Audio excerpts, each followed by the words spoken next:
Dr. Mashagada, which you all know, really much of today's the standing committee is sitting in its weekly meeting, and we have looked at the preparations for our extraordinary Congress, which are going very, very well. On the 31st of July, we should be able to choose our substantive leader. Of course, we're in consultation with the health authorities to make sure that public health is not jeopardized, and the health of our members and that of our leaders. We also noted and welcomed the judgment over the backing of MRT House. Now we feel even more happy that it has been confirmed what was always known by everyone, that this is our house. I will skip something here because that's what Dr. Machagada is going to speak at length on, including the socio-economic conditions of our people during this lockdown. Really, the situation is not sustainable and not defendable. So there's something that the standing committee is seized with, trying to see what proposals can we give to government and how in Parliament we can advance our agenda in dealing with all of these things. We also noted credible reports, or we intercepted a plan by our Eastwell comrades to bring about 1,050 hooligans into our extraordinary Congress to try and disrupt it. The security has been given a task to make sure, our security department, that we track those plans and they do not happen. With those opening remarks, I would like to hand over to Dr. Mashagada for his major statement of today.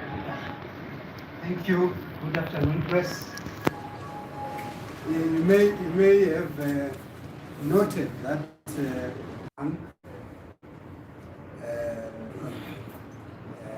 the reasons for banning the mobile money platforms range from an attempt to control money laundering and also to try to stop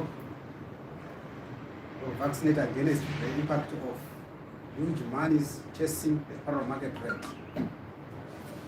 At least those are some of the reasons that have been cited by government. But we condemn any attempt or move to ban mobile money platforms. This is going backwards because the world over is moving towards mobile money platforms. You remember that the first mobile money platform was introduced in Kenya, the M-Pesa. It's a revolution. Mobile money platforms are necessary because they ensure that there is financial inclusion. The formal banking system has failed the majority of poor people. Hence, the arrival of mobile money platforms has ensured that there is financial inclusivity, covering poor people who are dispersed in the remotest parts of the country. So we condemn any move to try to scuttle or impair the operations of the mobile money platform. It is an anti-people move. It is not a pro-poor move. So we urge government to reconsider the threat of banning mobile money platforms. In fact, government must address the mischief. The mischief is not about mobile money platforms per se. The mischief is about macroeconomic instability, especially hyperinflation and the wayward parallel exchange rate, and the fact that the formal banking system is not able to provide the monies that are required by depositors. We all know that there are long banking queues and people cannot get the funds that they want, their money for that matter, from the banking sector. So they have to resort to the most convenient payment system, which is the mobile money platforms. So it's not the creation of mobile money platforms that there are problems in the country. Mobile money platforms are only a symptom of the deeper macroeconomic crisis, and in this case, the shortages of physical cash, and of course, uncontrolled hyperinflation, which has created transactions in huge volumes. Those huge volumes would not be necessary if our inflation was a single-digit figure. But if you talk of inflation rate of 1,000%, that will cascade to huge monetary transactions being handled by the mobile money platforms. As people carry out their business transactions and their personal transactions, it's all to do with hyperinflation, which is wreaking havoc in the economy. So I would say government must cure the mischief first. The mischief is lack of coherent policies to deal with the hyperinflation, lack of coherent policies to deal with the gap between the parallel market exchange rate and the formal exchange rate. The mischief that is to do with the non-availability of cash from the banks when depositors want to get their cash. That is the mischief. It is the mischief of a clueless government which is not capable of stabilizing the economy, turning around the economy, and providing jobs for the jobless masses, providing food for the hungry people, and also providing prosperity to Zimbabwe by banning mobile money platforms. I hope that sense is prevailing and they are going to renege or reverse that unwarranted move to ban mobile money platforms, because they are taking us to primitive ages when we have moved so far in terms of financial inclusion. I thank you. All right. Thank you, Dr. Macharada. I will take just 2 rounds of questions today. We need to be back in the standing committee. So I'm going to take 2 rounds of questions, 5, and then the last 5, and then we're out of here. Yes, Ngo. Okay. My question is directed to Mr. Khupe. You mentioned about 1,050. Do you want to project? Illegal to disrupt the Congress. I wanted to find out, according to a report that was given by the organizing secretary in the last National Standing Committee, he mentioned that there are two sections of supposed delegates to the Congress. Some who are still with the MDC alliance, others who are with the MDCT. I would probably give an example. I know is the Secretary General of the UNICEF, but he is also with the alliance. I just wanted to find out, are these not bona fide delegates that you are now referring to as supposed delegates? All right, thank you. Yes, sir, Blessed. Okay. Unfortunately, it didn't introduce us to the other person who's sitting there, so I'm not sure if he's... All right, he's assisting us. These are information in the Arada province, so he's assisting us. In case we miss some of the questions, he'll forward to us. Okay, so I'm now a bit... You're safe, Blessed. Okay. My question are as follows. In your opening remarks, you noted that you standing committees noting what proposal can be given to government. But in this same press conference, Dr. Mashakada has said that this government is clueless. There's crisis of leadership. So I want to know if this is the party position that this is a clueless government with a crisis of leadership.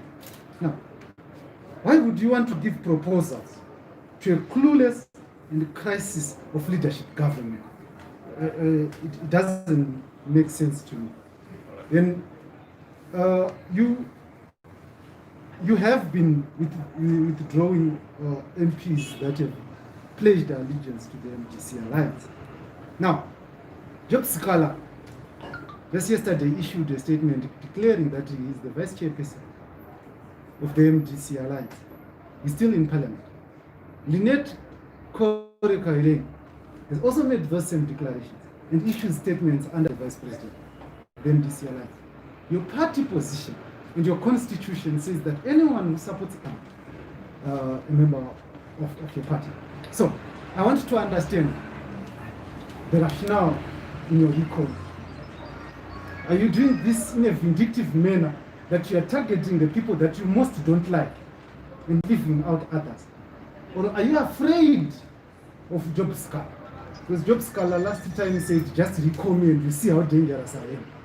So are you afraid of him? Or maybe these are your moles inside the MDC Alliance?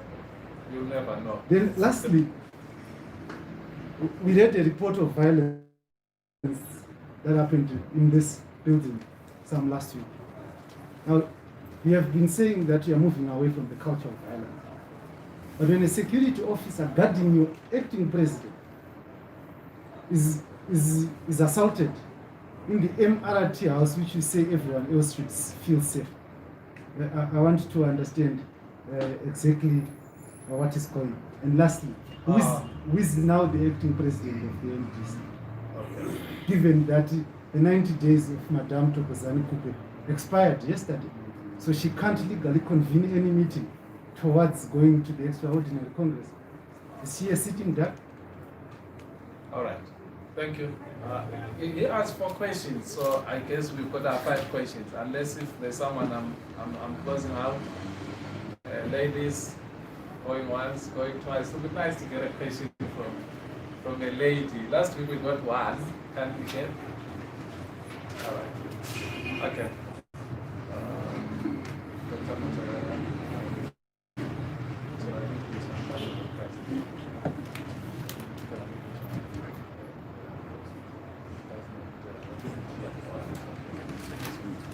All right, daily news, 1,050, are they not bona fide delegates? In our constitution, you cannot be a member of another political party outside the MDCT. So anyone who has pledged allegiance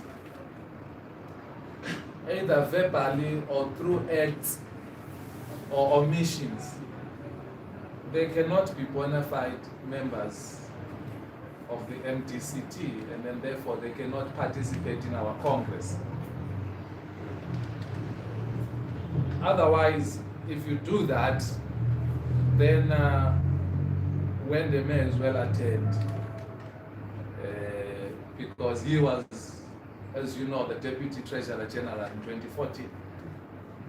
But he is no longer a member of our party because of his publicly stated choices and his actions have actually shown us that he has left us to be with another party. So, no, these are hooligans. And we must not shy away from, you see, politics should be a contestation of ideas. You see, I think when the Alliance ran its so-called Congress in Gweru, which now the court has declared null and void, we never disrupted them. No one went there to say, I want to go and disrupt them. We allowed challenge it. You must take it to a competent court of law, or you can debate it in the public sphere. It's okay, but the point I'm making is, let us be able to disagree and differ without being disagreeable. We just have to be civil. So these are hooligans. I don't know why are they threatened about us holding a successful Congress. If they think that that Congress does not meet constitutional muster, then they must take it to a court of law. And they must favor the court with evidence. By the way, the court works on evidence. And then, as we have seen with the 2 congresses, the one in Stanley Square, Extraordinary Congress, and the one in Khupe, the court had to nullify those congresses. So Violence has no place in our society, and we should shun it. I want to come to the issue of our recall of MPs, Blessed. I'm sure I can go to the scriptures because we're a Christian nation after all. I think there is a verse in the Bible, I think it's the Apostle Peter. It's not Paul, I think it's Apostle Peter. And he says, and I hope I'm quoting it correct, he says, "The Lord is not slack concerning his promise, as some call it so, but is long-suffering, not willing that anyone should perish." Instead of chiding us for being this patient with MPs, because we really, we're not vindictive in this whole process. We appreciate that there are some who, for some reason or the other, are being threatened, and that's not job. I agree with you. That's not job. He's not under that term. But if we can reclaim the objectives of our movement, we didn't start this movement so that we can be firing each other from Parliament. So you will appreciate the communique that has come from the SG and even from myself from this podium and on different party platforms. Our use of this recall tool is strategic to our objectives. You will appreciate that I may not be able to go deep into our strategic objectives and how we're going to go about them. But I want to at least assure you that we're not vindictive. We are not using this in a malicious way, but we're using it in a strategic way. And I think so far, if you look at these matters dispassionate, you'll agree that we've been very strategic for us as a party and how we have gone about this matter. The issue of violence at MRT, with regards to the violence that happened last week, or the alleged violence of last week, the Standing Committee did receive a report on that matter. And the Standing Committee, in its wisdom, has tasked the Secretary for Security to really look at it and have some mitigating measures to make sure that at least we do not have such shameful headlines happening over a party, as you correctly caught it, that is turning the corner and has a new trajectory in the manner how we handle disputes and disagreements. But I must hasten to tell you that there is a dangerous campaign, and that campaign goes like this. That campaign seeks to portray the Secretary General, Honorable Monzora, as a very violent man. So it will go like this. Monzora has told so and so his aide to assault Dr. Khupe's aides, and I saw something, I think it's Zim-I, just as we're busy in the Standing Committee, we saw something to that effect. I don't know of anyone who was beaten here today. I made sure I spoke to some people and I said, please be on the lookout, go down there, so that if anything happens, you tell me. So nobody knew that I've deployed people there, down there. None of such happened. So I don't know if you know that Honorable Monzora is a very honorable man. There is no iota of violence in him. So I really want us to be vigilant as the media, to be careful that you've got these mischievous reports that are getting out there to portray us as a divided leadership. For crying out loud, Blessed, this is just an internal contest. Huh? People want to make it as if it's going to be the end of the world for someone to, that if someone wins and then it's the end of the world for someone. No, it's just an internal contest. At the end of the day, there's only going to be one outcome, and it's going to be one person who's going to win of the how many ever they are. And that's not the end of the road. That's the nature of contest. Only one person emerges, and if that person emerges, you need to appreciate the Supreme Court judgment. I think, I don't know how to send it around, but at least I've got your WhatsApp number. I'm going to forward it to you. The Supreme Court judgment was dealing with the succession issue of the MTCT, because there were those who said there were 3 vice the demise of Dr. Morgan Tsvangirai. And that's what the Supreme Court dealt with. And the Supreme Court said there is only one vice president for the MTCT, and that person is Dr. Khupe. And therefore Dr. Khupe is acting. And then it went further to say you need to call an extraordinary Congress. And Dr. Khupe has to do it within 3 months.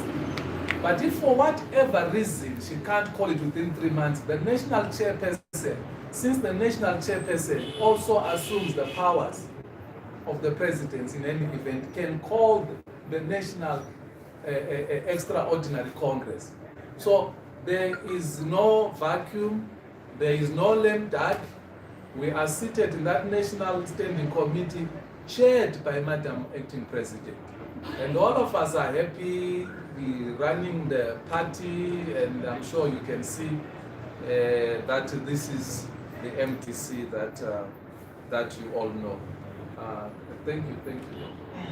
Yeah, sure. I just want to address the issue of dealing with the clueless government and giving proposals. Ladies and gentlemen, there's no doubt that the country is burning. The wheels have come off.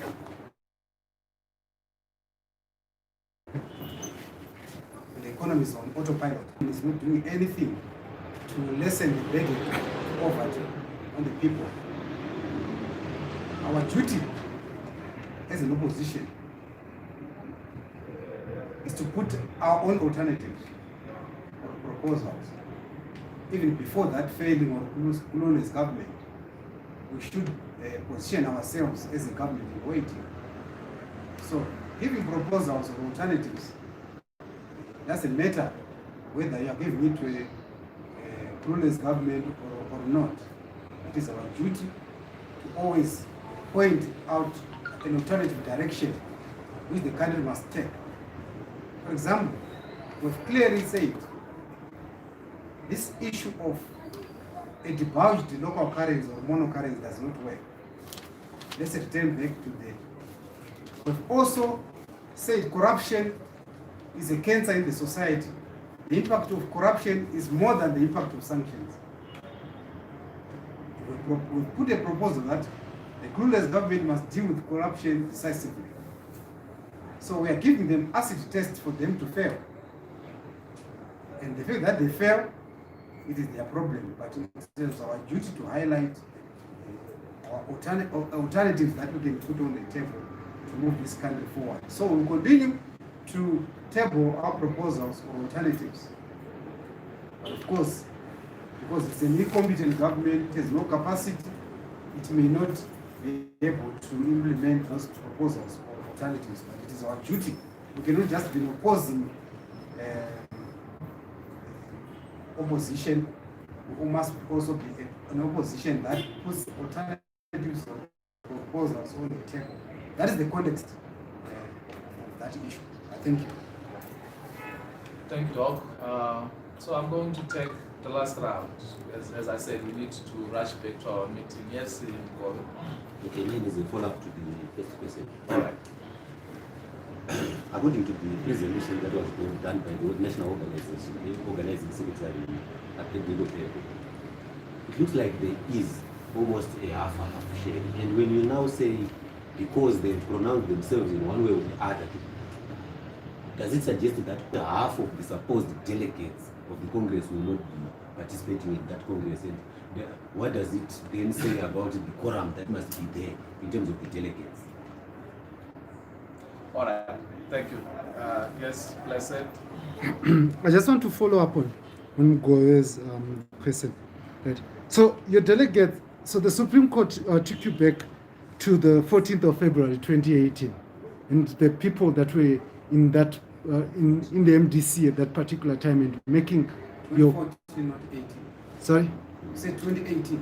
Yes, on the day of the death of Morgan Tsvangirai as your president. Right. So it took you back to that to that particular day, to the delegates that you had on that particular day as your Congress delegates and as your members of the Standing Committee and the National Council, people who sit and who are delegates to that Congress. But now, with all those people removed, it stops being the MDCT that was led by Morgan Tsvangirai, because you have excluded systematically other people who are supposed to be in that Congress, the African way. Then I want to just follow up. You say that there is a dangerous campaign to portray Mwonzora as a very violent man. My question did not include Mwonzora. I simply asked you about the assaults that were there. Now, out of all the people who were at Harvest House, why did you single out Mwonzora as being in your inference that we don't know, that was not contained in my question? And in your response, Honorable Mashakada, you said that you want to be an alternative government. As an alternative government means that you have to wait till 2023. And with the current unraveling of the economy and the levels that you talk about and the cluelessness, do you think that this nation can wait until 2023 so that you as an alternative government can come in? All right. Thank you, ladies and gentlemen. Let me try and go through my... Thank you so much for your question. Unfortunately, I speak on behalf of the organization, not individual. So I'm not able to comment on Honorable Bebe's views or presentations, whether they are real or they are not real, or whether there's such a report or not. I'm not going to be able to comment there. But to the extent that they are real, still I'm saying I don't comment on people's individual presentations. Like, let me give you an example. I give a view, the doc gives a view, and all the standing committee members give their views. And then we come up with a resolution, in other words, a position of the organization. And that's what we communicate to the public. Otherwise, we will really struggle here. Doctors' views and so on and so on. But we speak about an organizational view, which means it's a reconciliation of all of those views. And then they pick up all those contradictions here and there. But trust me, we finally reconcile all of that and come up with an organizational view, which is what we comment here on. And then on Blessed's comment that says we have systematically removed people. Those of you that are following, and you are the media, so you're obviously following. On Sunday, Nelson Chamisa was on South African network, ENCA. And I'm quoting him verbatim. He said, I'm a president of the MDC Alliance. And the MDCT is a different and a distinct party in which the two must not be confused. I'm quoting verbatim. So, if someone is that clear, if it's that explicit, honestly speaking, how are we? Must agree that if we're to go with your version, we must take people kicking and screaming and saying, come, you're a member, come and participate in this Congress. And this is, no, we can't do that. So, no. We are not systematically sidelining people or removing people. We are enforcing their constitutional given rights, the rights of assembly, the rights of association. They have a right to disassociate, and they've taken that right, and we affirm and defend that right. Why single out Honorable Mwonzora? It's because the media reports keep singling him out, and that's why I say there is a desperate campaign to paint him as a violent man, so that when you speak of Mwonzora, you think of a violent man. So that when you think of Mwonzora, you think that he's running a dirty campaign, and anyone who disagrees with him is going to be beaten or denied access to Harvest House. It is not true. So I'm singling him out because I realize that he is a victim of this desperate campaign.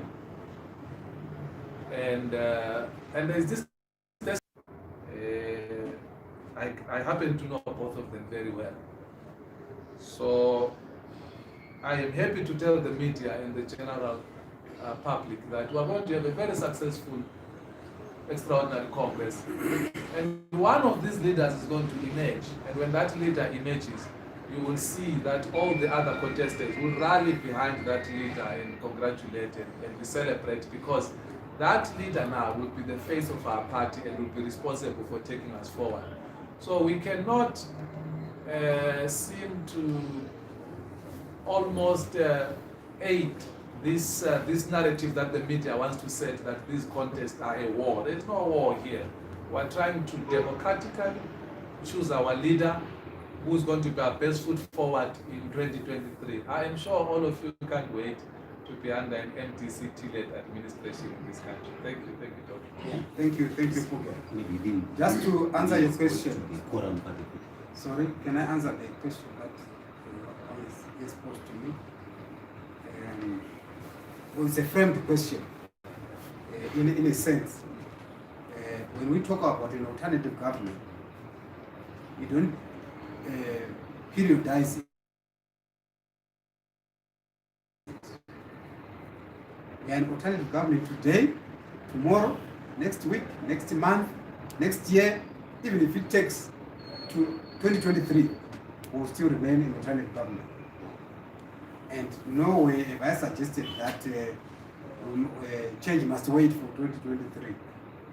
I've never suggested that in any manner. Provided the change that takes place must be constitutional. And I have to underline that. People need change as early as yesterday, provided it is going to be constitutional. That's what I can stress. But as to us being an alternative government, we are ready today, tomorrow, and any time to take over the reins of government. We are capable. I thank you. But my question was can people wait? You didn't answer that. Well, Can I people cannot wait? talk on behalf of the people. But you represent the people. You are a political You are party part of the elected. people. Can you wait until 2023? I don't represent the people. You do. No, you you're part of are an society. you are an MP. You are a leader of a political party that claims to be an alternative government. So you can't deflect that question to me because I only represent me. It's an unfair, and I'm surprised that you still ask that rhetorical question. People have suffered enough. The government must go. Thank you. Thank you, Doc. Thank you, President. We'll meet next time.